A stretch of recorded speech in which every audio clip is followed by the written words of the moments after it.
Breeze AC.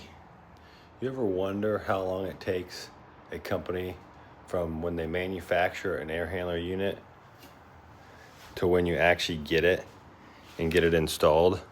Here today installing a RH 2TY36 3-ton air handler heat pump, 2-stage. The system was manufactured in July of 2024.